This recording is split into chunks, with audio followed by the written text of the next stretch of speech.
Olá, boa noite para você. 3 casos que aconteceram esta semana colocam em alerta pilotos e os profissionais que fazem a segurança do espaço aéreo brasileiro. Além dos balões, os pássaros atraídos pelo lixo nas redondezas dos aeroportos levam perigo aos pousos e decolagens. Este ano, já foram registrados 90 acidentes. Um sobrevoo pleno e tranquilo sobre o aeroporto mais movimentado do Brasil. Aqui, um urubu e um avião planejam rota parecida. Eles voam em grupos e têm até a própria torre de comando, de onde parecem observar os mais de 800 pousos e decolagens no Aeroporto Internacional de Guarulhos diariamente. A presença deles é um risco para os pilotos e passageiros. Nos últimos dias, em São Paulo, 2 aviões tiveram que voltar à pista depois de colidirem com pássaros. Mas as aves não aparecem sozinhas. São atraídas pelo lixo, descartado de maneira irresponsável. A falta de infraestrutura das proximidades do aeroporto de Guarulhos faz deste córrego um esgoto a céu aberto. O resíduo ele tem que ser coletado e depositado no lugar correto. Então, toda ocupação desordenada em torno de um aeroporto gera uma falta de saneamento e, com isso, gera o aparecimento de animais, de aves, de colocar em risco uma operação tão séria que é a decolagem de uma aeronave. A Prefeitura de Guarulhos diz que fiscaliza essas áreas, mas encontramos situações como essas nas redondezas do aeroporto. Esse é um dos locais usados como depósito de lixo. Aqui os entulhos ficam espalhados por toda parte. O que se percebe é que simplesmente alguns são queimados e outros deixados de lado. Isso naturalmente atrai muitos pássaros. E com detalhe, tudo bem próximo da rota dos aviões que partem de Guarulhos. O problema também está no céu de outras regiões do país. Terça-feira, em Maceió, um avião foi impedido de decolar porque um pássaro atingiu a turbina. A origem? Esse lixão, localizado a 14 quilômetros de distância. O local foi interditado e a prefeitura multada. Segundo o CENIPA, no ano passado, mais de 1.700 colisões aconteceram entre pássaros e aeronaves no país. Em 2016, por enquanto, são 90 casos desse tipo. Nesta semana, a Associação Internacional de Pilotos rebaixou o conceito sobre a segurança do espaço aéreo brasileiro por causa dos balões e de acidentes com aves. Gabriel, que é piloto, conhece bem os riscos. Pode acertar o companheiro que está ao seu lado, o copiloto, então pode deixar a pessoa cega, a pessoa pode ficar só suja com o sangue da ave, pode entrar dentro da aeronave e atingir algum passageiro no fundo. Esse vídeo gravado nos Estados Unidos mostra a força do impacto. Apesar do susto, o pouso foi em segurança. É uma situação complicada porque quando a gente está em voo, acaba somando a velocidade. Então o avião às vezes está a 200 por hora e o urubu pode estar vindo a 20. Então você vai ter um objeto vindo quase a 220 por hora. E a gente nunca sabe qual vai ser a reação da ave. 2 pessoas foram mortas e outras 3 ficaram feridas num ataque contra mototaxistas na zona oeste do Rio de Janeiro. A polícia investiga se o crime está ligado a uma disputa entre milícias na região. Os disparos atingiram 5 pessoas. 2 morreram. Entre elas, o mototaxista Renato Araújo Inácio, de 36 anos.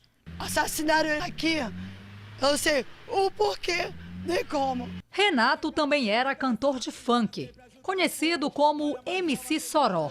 Eu quero é paz, violência nunca mais. A gente tá bobo de saber disso. Isso nunca podia acontecer com ele. Anderson Comper, de 21 anos, também morreu no ataque. Os 3 mototaxistas feridos foram levados para o hospital. 2 continuam internados. O estado deles é estável. Os mototaxistas aguardavam passageiros neste ponto na zona oeste do Rio, quando 2 homens em uma moto pararam aqui na frente e atiraram. Em protesto, hoje eles decidiram não rodar. Os capacetes ficaram expostos aqui e as motos ficaram paradas. A principal suspeita é que o crime tenha envolvimento com uma disputa entre milicianos que dominam a região. A pistola encontrada no local vai ajudar a polícia nas investigações. Entre os mototaxistas fica o medo de retornar ao trabalho. Poderia ser com qualquer um de nós, né? Eu não vou rodar por enquanto, não. Deixar acalmar a situação, ver como fica.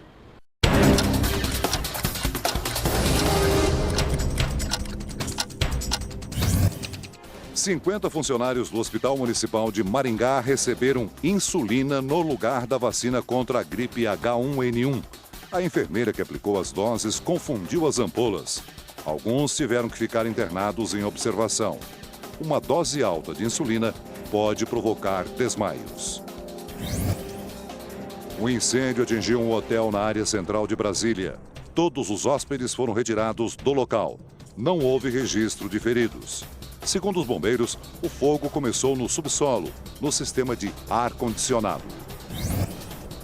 E ainda no Distrito Federal, um homem acusado de tentativa de assassinato foi executado minutos antes de ir à júri popular no Fórum de Santa Maria. Ele levou mais de 50 tiros quando estacionava o carro. Um laudo preliminar para avaliar as causas do desabamento da ciclovia na Orla Carioca diz que a obra pode ter desabado por falha na concepção ou na execução do projeto. O laudo foi elaborado por peritos do Ministério Público e inclui fotos com rachaduras em uma das colunas que sustentava o trecho que veio abaixo. Os peritos afirmam que o que derrubou a ciclovia foi a força das ondas e o fato da pista apenas se apoiar sobre os pilares, sem nenhum tipo de ancoragem. Em outro ponto, o documento admite erro do poder público na concepção e ou na execução do projeto da ciclovia. O Ministério Público determinou também que se investigue a contratação de empresas de parentes do secretário municipal de turismo, Antônio Pedro Figueira de Melo, para realizar a obra. A Concremate foi fundada pelo avô e administrada por familiares do secretário. Além de Antônio Pedro, também vão ser investigados o ex-presidente da GeoRio, Márcio José Mendonça Machado, e 5 integrantes da comissão que vistoriou a construção da ciclovia. Na investigação da Polícia Civil, hoje foram ouvidos pela primeira vez 2 engenheiros da GeoRio, responsáveis pela vistoria e aval da obra. Em nota, o secretário Antônio Pedro disse estar à disposição do Ministério Público. Ele diz que não tem qualquer relação com a empresa, além do parentesco. A primeira-dama de Minas Gerais foi nomeada secretária de Trabalho e Desenvolvimento Social. Carolina Oliveira Pimentel é investigada por um suposto esquema de lavagem de dinheiro durante campanhas eleitorais. Agora, com o novo cargo, ela tem foro privilegiado. A nomeação foi publicada hoje no Diário Oficial do Estado. Carolina de Oliveira Pereira Pimentel, mulher do governador de Minas, passa a ocupar a Secretaria de Trabalho e Desenvolvimento Social. A reação aqui na Assembleia Legislativa foi imediata. Para a oposição, a nomeação de Carolina Pimentel foi uma estratégia. Ao ocupar uma Secretaria de Estado, a mulher do governador passa a ter foro privilegiado. Qualquer processo contra ela só poderia ser julgado pelo Tribunal de Justiça de Minas. Carolina é jornalista e acusada de ter uma empresa de fachada no Distrito Federal para movimentar o dinheiro da campanha ao governo de Minas. A operação era organizada pelo empresário conhecido como Bené, preso há 13 dias. O processo corre em segredo no STJ em Brasília. A oposição quer entrar na justiça para tentar anular a nomeação de Carolina e impedir que o processo seja mandado para Minas. Isso é uma afronta aos mineiros, que o governador tenta de todas as formas impedir que as investigações sobre a sua mulher e sobre o mesmo possam dar prosseguimento. Para os deputados que apoiam o governo, a mulher do governador já teria foro privilegiado, por ser a responsável por uma associação com status de secretaria, e a ocupação do novo cargo seria provisória. Após a votação da reestruturação administrativa aqui na Assembleia, o secretário André Quintão vai voltar para o seu cargo. Por que é importante, na ótica da situação, a substituição do nome da secretaria, entrando a esposa do governador? Olha, você me pergunta coisas que teria que perguntar ao próprio governador. Não é a primeira polêmica envolvendo decisões do governador. 8 dias atrás, Fernando Pimentel publicou um decreto que considera área de segurança qualquer lugar onde ele esteja ou possa estar. Foi tumultuada a sessão da Comissão de Impeachment do Senado, que ouviu hoje 2 dos autores da denúncia contra a presidente Dilma. Manifestantes contrários ao impeachment foram retirados da entrada do plenário. Lá dentro, os parlamentares não se entenderam sobre a votação que autorizava a inclusão de documentos referentes a subvenções do Plano Safra ao processo. As discussões atrasaram em 2 horas a apresentação dos juristas. Miguel Reale Júnior, um dos autores do pedido de impeachment, acusou a presidente Dilma de ter cometido crime ao manipular as contas do governo. Houve um conjunto de obra que vem desde 2014, desde 2013 e 2014, e se diz que houve esses fatos das operações de crédito ocorreram em governos passados, não é verdade? Fazendo de conta que não existiam esses débitos, aliás, não registrados através de uma falsidade ideológica, para se gerar junto à população e junto aos agentes econômicos a ideia de que havia um superávit primário. A fala foi confrontada pelo senador Lindbergh Farias. Isso é um erro básico, conceitual, professor. Quem controla a meta fiscal é o decreto de contingenciamento, está assim no artigo 9º da Lei de Responsabilidade Fiscal. É o conjunto da obra que levou a esse processo de recessão que infelicita a nação. A jurista Janaína Pascoal também defendeu o conteúdo do pedido de afastamento da presidente Dilma. As pedaladas fiscais foram a maior fraude que eu já vi na minha vida. Faz 20 anos que eu advogo no crime. Eu nunca vi nada igual. Amanhã será a vez dos ministros José Eduardo Cardoso, da Advocacia Geral da União, Cátia Abreu, da Agricultura e Nelson Barbosa, da Fazenda, falarem em defesa da presidente Dilma Rousseff. Os governistas ainda estudam a possibilidade de trazer um representante do Banco do Brasil para explicar as operações do Plano Safra, listadas na acusação como pedalada fiscal. O relatório deve ser votado na comissão na sexta-feira da próxima semana. O ex-ministro Moreira Franco, um dos principais aliados do vice Michel Temer, classificou hoje de vandalismo a possível destruição de dados para dificultar a transição de governo. A suspeita não foi confirmada. Funcionários do governo já começam a esvaziar as gavetas.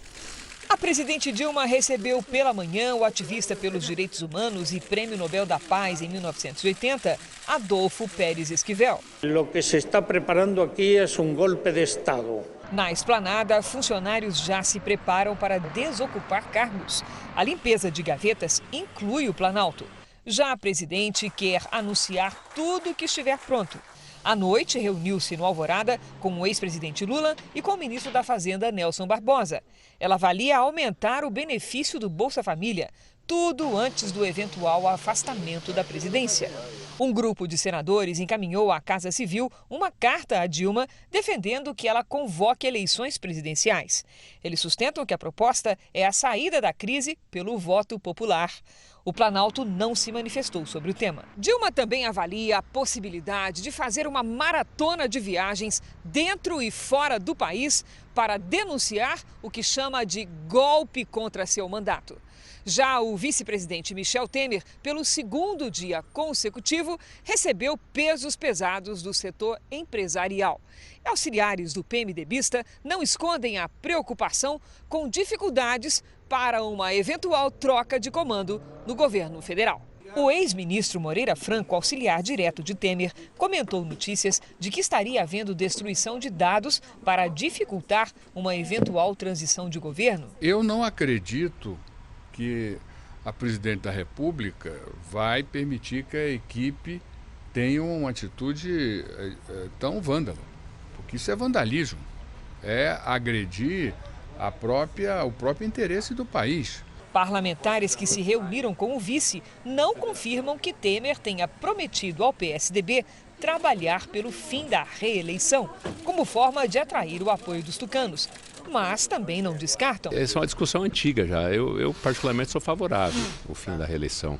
Mas se pudesse ampliar o mandato para 5 anos. E ele, então, diz que não é candidato à reeleição e ele vai trabalhar para unir a nação. Os principais líderes tucanos tiveram um dia de reuniões hoje em São Paulo para definir se integram ou não o governo do vice Michel Temer, caso o impeachment seja aprovado. O presidente do partido, o senador Aécio Neves, esteve em São Paulo para elaborar um documento que define valores e princípios a serem seguidos dentro da legenda. Ele foi recebido em casa pelo ex-presidente Fernando Henrique Cardoso. Mais tarde, Aécio Neves e o governador Geraldo Alckmin fizeram uma reunião de quase 1 hora no Palácio dos Bandeirantes. Em coletiva, o senador negou que a proposta sobre o fim da reeleição fosse condição para apoiar o possível governo de Michel Temer. O fim da reeleição tem sido manifestado pelo próprio vice-presidente Michel Temer, em inúmeras conversas que vem tendo, como um objetivo seu. Não é, da nossa parte, eu quero repetir, acreditem nisso, não há contrapartida de cargos, não há contrapartida de propostas. Já Alckmin criticou o governo de Dilma Rousseff e afirmou que o PSDB vai apoiar Michel Temer caso ele assuma a presidência, mas sem fazer exigências.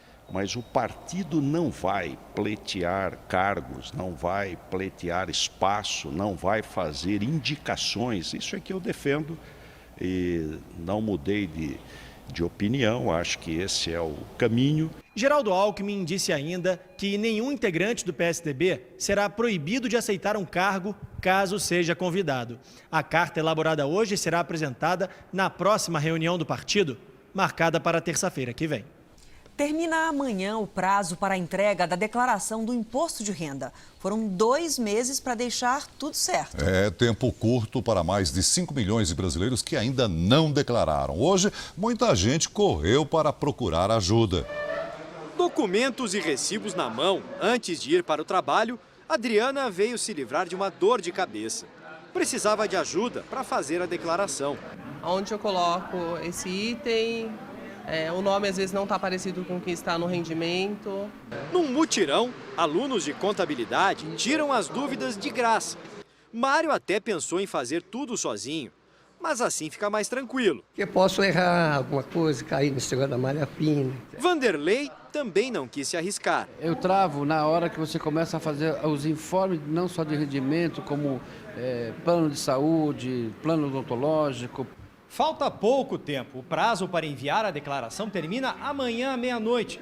E para os atrasados, tem multa de no mínimo R$ 165,74.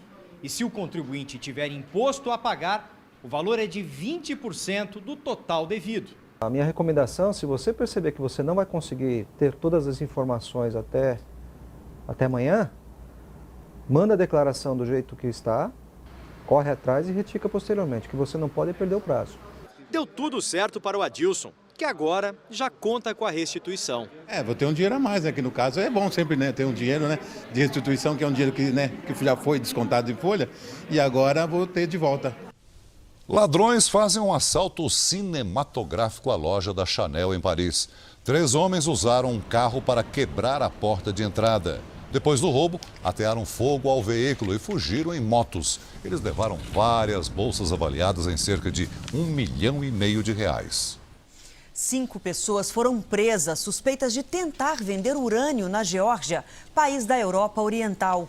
O grupo estava com mais de 1,5 kg de urânio, metal usado na produção de bombas nucleares. A quantidade é avaliada em mais de 10 milhões de reais. Se considerados culpados, os acusados podem pegar de 5 a 10 anos de prisão.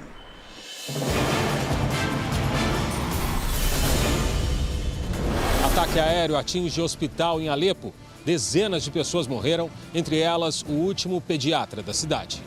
Na segunda maior cidade da Síria, equipes de resgate e voluntários socorrem os feridos e buscam por sobreviventes nos escombros. O hospital recebia apoio da organização Médicos Sem Fronteiras. Um outro prédio vizinho também foi alvo. O total de mortos chega a 50. Testemunhas acusam as forças do ditador Bashar al-Assad ou da Rússia pelo bombardeio. Os governos negam. Em outro bombardeio, mais destruição. O que fizemos de errado? Pergunta essa menina.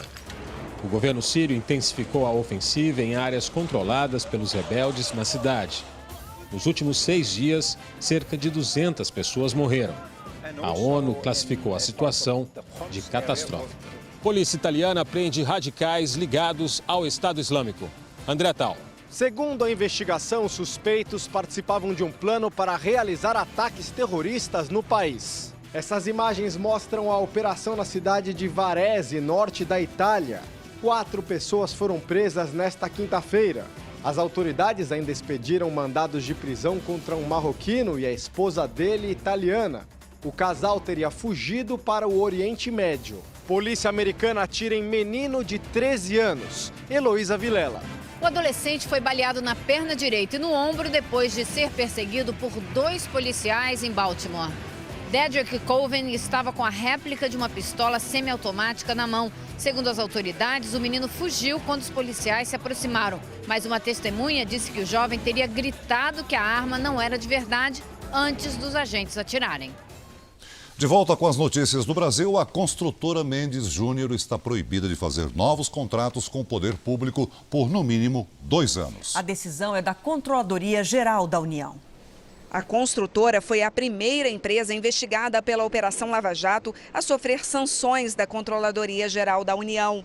De acordo com a CGU, a Mendes Júnior fraudava licitações da Petrobras fazendo um jogo de cartas marcadas. A empreiteira combinava com os concorrentes quais licitações eles iriam vencer para vender uma imagem de que a competição era legal. A construtora também pagava propina para ter tratamento diferenciado nas licitações e usava empresas de fachada para realizar pagamentos. As fraudes teriam sido cometidas entre 2004 e 2012. De acordo com as investigações da Operação Lava Jato e as informações da Controladoria Geral da União, a Mendes Júnior teria fechado contratos com a Petrobras que somam mais de R$1 bilhão. Para isso, teria pago propina de pelo menos R$8 milhões. Este dinheiro teria como destino o Caixa 2 do PT, PMDB, PP e PSDB. A Mendes Júnior se recusou a fechar acordo de leniência. Justificou que era vítima de extorsão pela diretoria da Petrobras. Mas para o ministro Luiz Navarro, que assinou a decisão, este argumento não é válido. Uma empresa desse porte, desse tamanho, poderia muito bem se apresentar à CGU, ao Ministério Público ou à Polícia Federal. Hoje em dia as instituições no Brasil são suficientemente fortes para que tenham credibilidade de levar adiante essas denúncias. Em nota, a Mendes Júnior afirma que ainda desconhece as razões da decisão e que vai adotar medidas para resguardar os seus direitos. O Ministério Público Federal denunciou hoje 17 pessoas envolvidas com a corrupção na Petrobras. Na lista estão o marqueteiro do PT, João Santana, e o presidente licenciado da Odebrecht, Marcelo Odebrecht. São 2 denúncias. A primeira tem como alvo o lobista Svis Kornick. Ele representava o estaleiro Keppel, que fechou contratos milionários com a Petrobras, pagando propina ao ex-diretor da estatal Renato Duque e ao ex-gerente Pedro Barusco. De acordo com as investigações, Svi repassou R$4,5 milhões para contas do marqueteiro do PT, João Santana, e a mulher dele, Mônica Moura. A segunda denúncia investiga o chamado Departamento de Propina da Odebrecht, criado, segundo os procuradores, para dar conta da quantidade de propina paga pela construtora. Se trata aqui de uma sofisticação dos métodos de lavagem de dinheiro.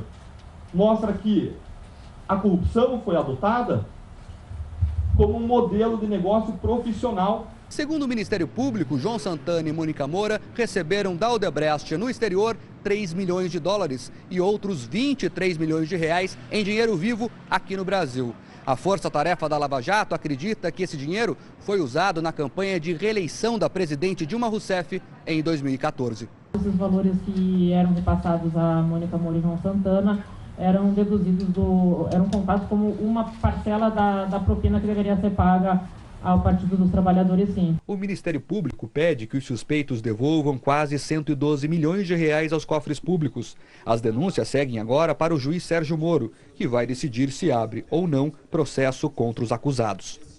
A direção do Partido dos Trabalhadores reafirmou que todas as doações de campanha da presidente Dilma foram legais e declaradas à Justiça Eleitoral.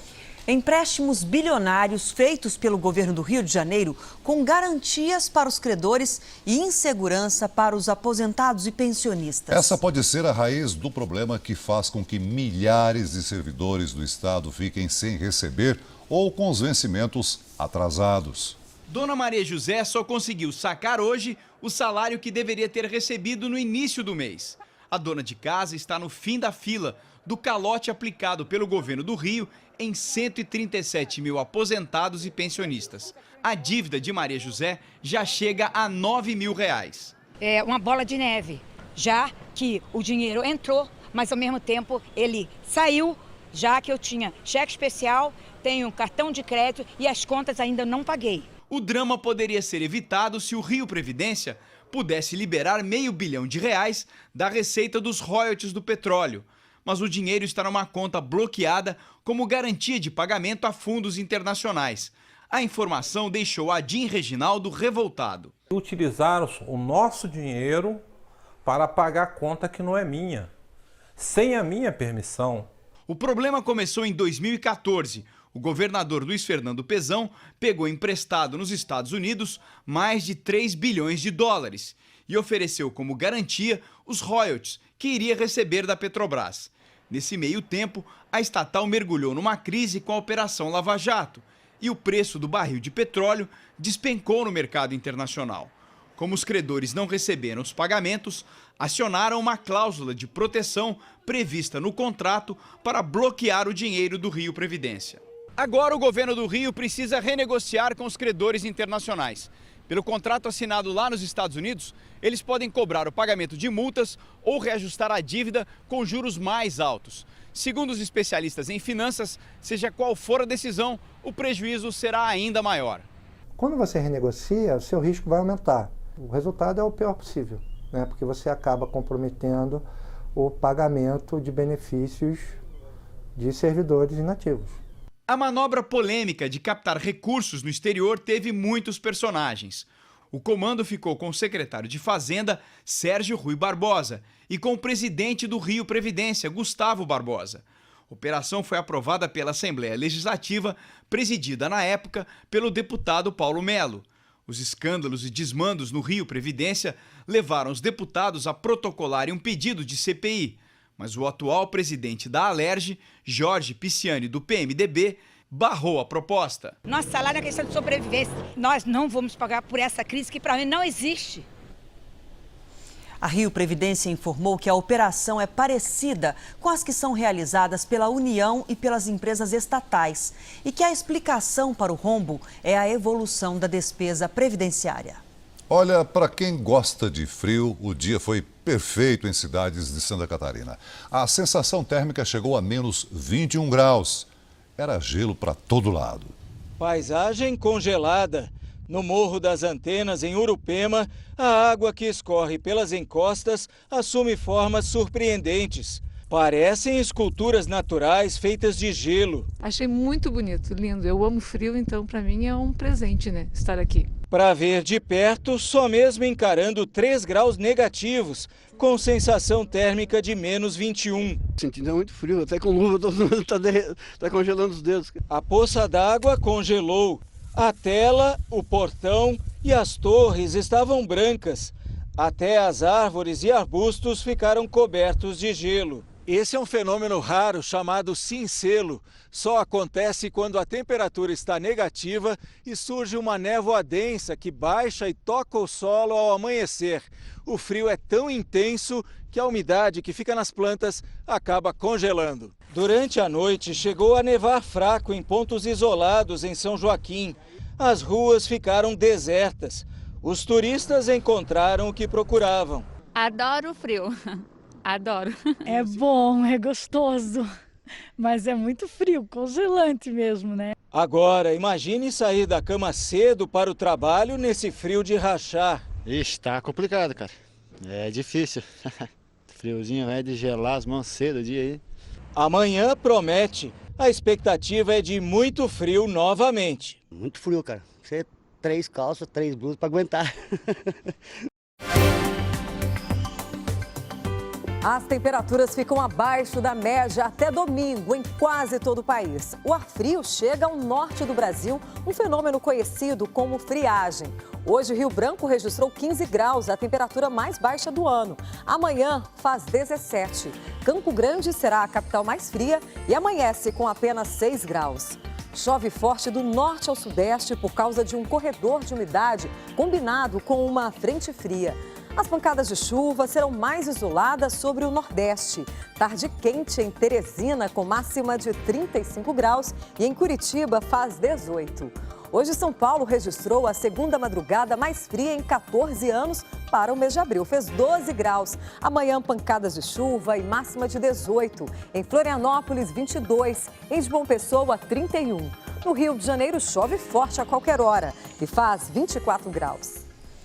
O Porto de Santos voltou a operar hoje, mas com restrições. Foram mais de 30 horas sem que navios pudessem sair ou entrar por causa do mau tempo. A navegação foi liberada para embarcações menores no início da tarde de hoje. Por causa do mau tempo, o maior porto da América Latina fechou por mais de 30 horas. Uma das mais demoradas paralisações já registradas na história do Cais Santista. A navegação foi suspensa por medida de segurança. Por causa da ressaca, 19 navios não tiveram autorização para entrar ou sair do porto. O atraso nas operações causou prejuízos, estimados em mais de $1 milhão. A frente fria provocou ondas de 4 metros de altura perto da costa e ventos de quase 90 km por hora. Segundo pesquisadores, as mudanças extremas do clima vão ser cada vez mais comuns. A gente percebe, sim, que tem uma tendência de aumento não só de intensidade, mas também de frequência desses eventos, com base em alguns dados históricos globais, né? Isso não é algo aqui para Santos, mas a gente analisa a costa do Brasil como um todo. No Pará, 11 pessoas foram presas numa operação para combater o comércio ilegal de madeira. Em um ano, a quadrilha movimentou R$50 milhões. A quadrilha atuava em 5 estados do Brasil. No Paraná, a polícia faz buscas a um homem apontado como um dos chefes da organização criminosa. Já no Pará, 11 pessoas foram presas. As investigações começaram em 2014.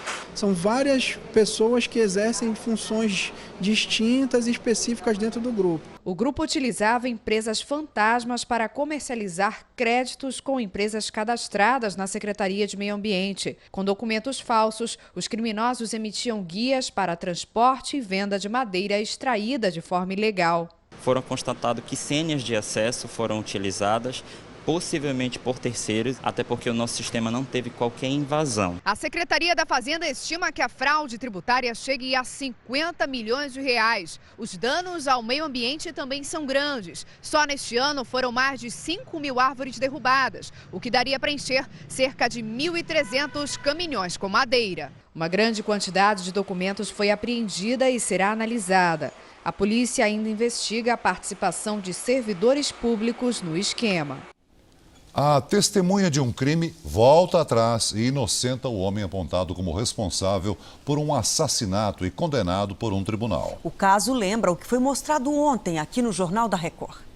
O depoimento que inocenta Lerilson Oliveira Cerqueira, preso desde agosto de 2014, está na sede do Tribunal de Justiça em São Paulo. O Jornal da Record mostrou há um mês a luta da família pela liberdade de Lerilson. A defesa já recorreu a todas as instâncias da justiça para provar a inocência do réu. Lerilson e um amigo chamado Marcelo foram acusados de assassinar Cleiton da Silva Camargo. O crime foi nesta rua de Osasco, na Grande São Paulo. Lerilson esteve no local com Marcelo horas antes do crime. No mesmo dia, Cleiton teria sido ameaçado por um conhecido traficante da região. É o que contou um amigo da vítima numa audiência realizada no Fórum de Osasco. Começou aquela discussão entre os dois, eu tive que separar os dois, porque começou os dois a se discutir, e o André falou para ele. Falou, à noite você vai ver, uma hora a gente vai se conversar, eu só não vou fazer nada com você por causa dele. No dia seguinte ao crime, a cunhada de Cleiton prestou depoimento, afirmando que viu Lerilson ao lado de Marcelo cometer o assassinato. Os dois foram presos.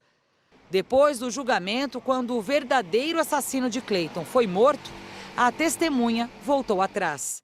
A mulher entregou esta carta à justiça, dizendo que não viu quem matou Cleiton e revelou que um policial civil pediu que ela mentisse, dizendo ter visto os assassinos.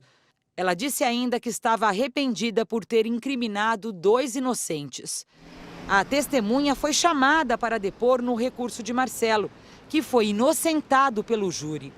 Mas, de acordo com este documento, a Justiça não aceitou ouvir essa mesma testemunha no processo de revisão criminal de Lerilson.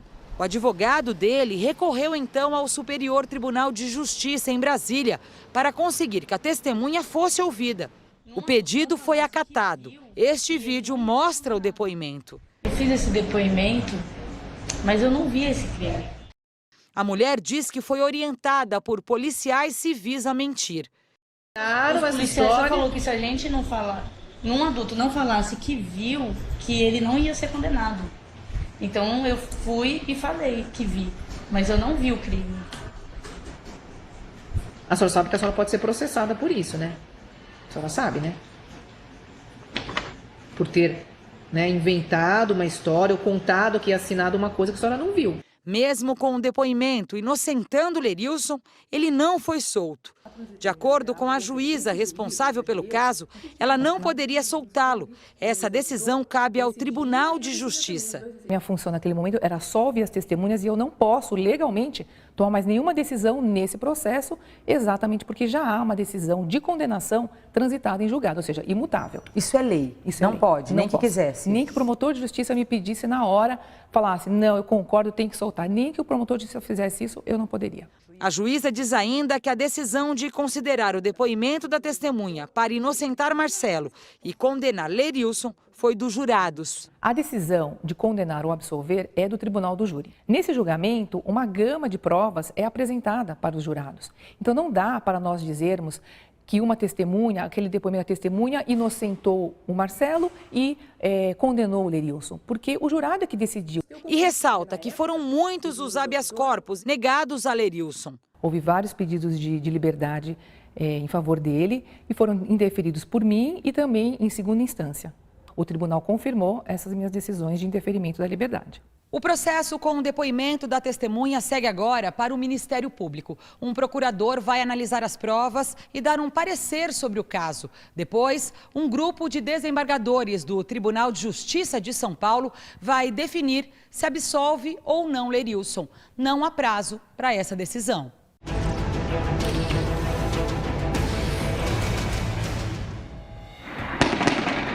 Os moradores dessa rua no Morumbi, bairro Nobre de São Paulo, foram surpreendidos durante a madrugada por um intenso tiroteio.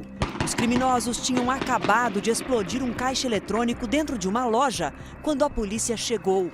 O confronto durou 7 minutos. Um sargento foi ferido de raspão. O grupo, com pelo menos 10 homens, conseguiu fugir, levando o dinheiro do caixa.